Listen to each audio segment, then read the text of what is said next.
Malaysian Prime Minister Anwar Ibrahim has urged Thailand and Cambodia to seek peace during a special ASEAN foreign ministers meeting on their border dispute. Malaysia, which is ASEAN chair, will host a meeting today. And Mr. Anwar stressed it was an opportunity for both sides to directly negotiate and resolve their differences peacefully.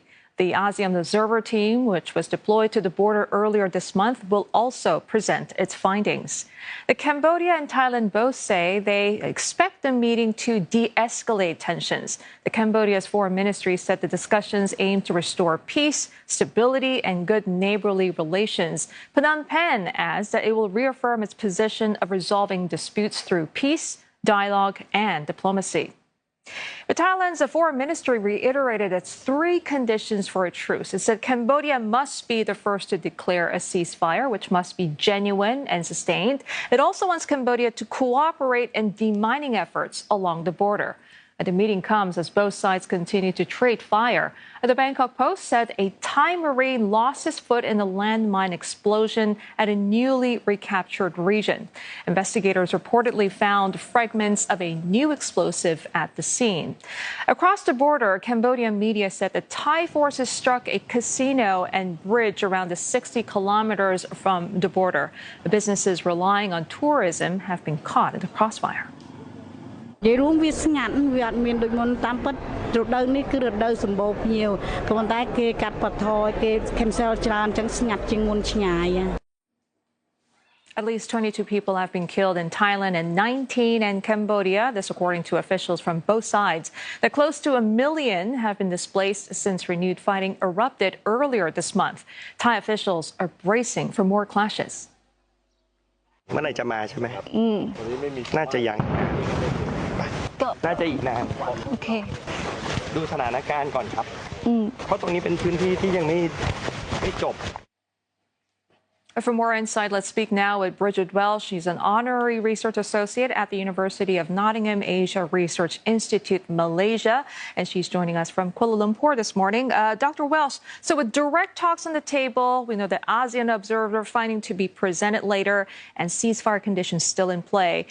Will today's ASEAN meeting make a difference?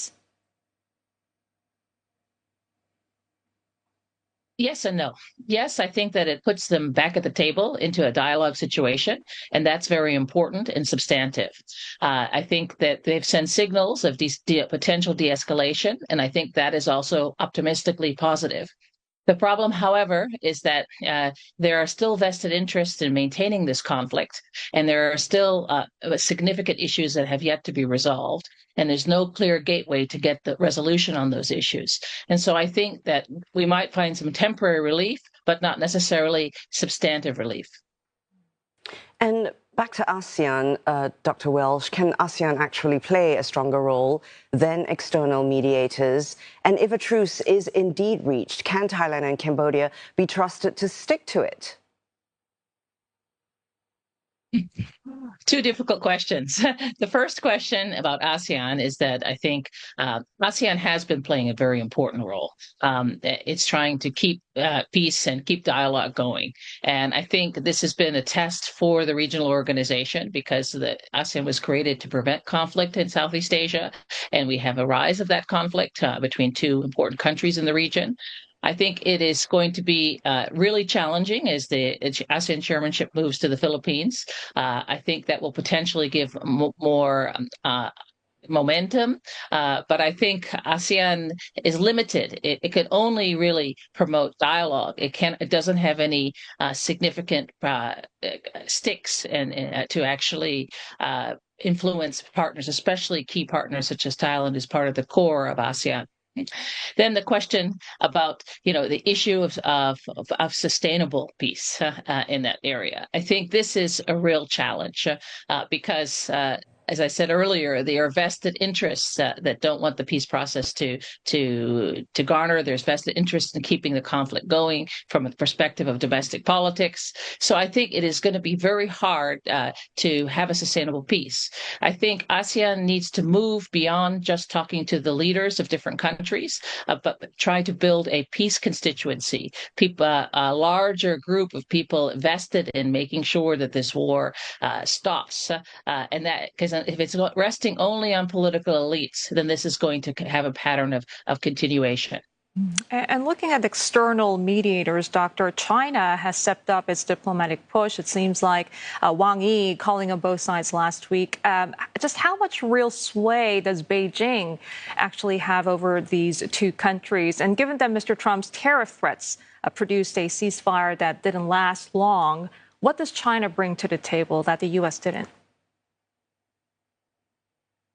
Well, China has close relations with both Cambodia and Thailand, and they're also a neighbor. And so I think that they are vested in keeping this peace process moving forward. And I think China has played a very constructive role in pushing for these issues. But the fact of the matter is that these domestic drivers, be it questions of the scam industry, be it the issues of political elections, are really difficult for any external mediator, be it the U.S. or China, to actually make any substantive changes. In terms of the U.S., I think that what we've seen is that the tariff stick was only limited capacity to get countries to play ball on this particular area. And this particular type of measures, right, external players are not going to be a long-term solution to this conflict. The underlying drivers, the border issue, as well as the factors that allow these nationalist sentiments to be played up, are really are things that have to be fixed within the countries and between the two countries. And so China, in this particular way, has an advantage because it has such good relations with both Cambodia and Thailand that it can actually be an interlocutor. But there are some challenges, and that challenges particularly involves how these countries relate to the United States. So, for example, the closing and the attacks on the scam centers in Cambodia, which is partly it's happened as a result of this border conflict. In terms of how it's evolved, it's seen as being connect between the Thailand and the United States, and this is something of concern. Well, so it's about finding common ground, and also among the external actors, as well as making sure that they develop sort of a kind of parameters of what they want to achieve in terms of the external actors. Threats are not going to work, I think, in a very significant way, and I think the U.S. approach has been, in some ways, it shows it's very short-sighted when you don't recognize the domestic drivers of what's going on. Yeah, the U.S. Donald Trump, of course, has met the ASEAN leaders. He flew in to do that and then recently got on the call with them as well. Do you expect Donald Trump to stay engaged in this conflict? And if so, what does he have left to help stabilize the situation? Well, I think that Donald Trump is interested in this particular conflict because of Donald Trump. He wants to put it as one of his pegs on what he says is solving global wars. We can see how effective that has been. But the fact of the matter is that the U.S. does have a lot of cards that they can use beyond the issues of tariffs. They have the issues of dealing and helping with the issues of the scam centers. They also have issues of financial support. I think there are lots of other tools at the disposal of the United States. In many ways, some of the traditional diplomacy tools that were used in the past, such as development funds and others, could be very important. And I think also the U.S. military has a good relationship with both the Thai and the Cambodian military. And this organization can also play a pivotal role in helping to create dialogue and also to help deal with the issues, particularly of landmines. So I think there are potential other things that can be brought to the table. But if you take an approach of bullying and your aim is to actually focus on what you could get out of it as opposed to what can be the long-term issues for Thailand and Cambodia, you're not going to get very far. And it looks like the longer this confrontation drags on, the harder it becomes for either side to backtrack without losing face. Doctor, how much room do leaders really have to compromise given the domestic political pressure on both governments?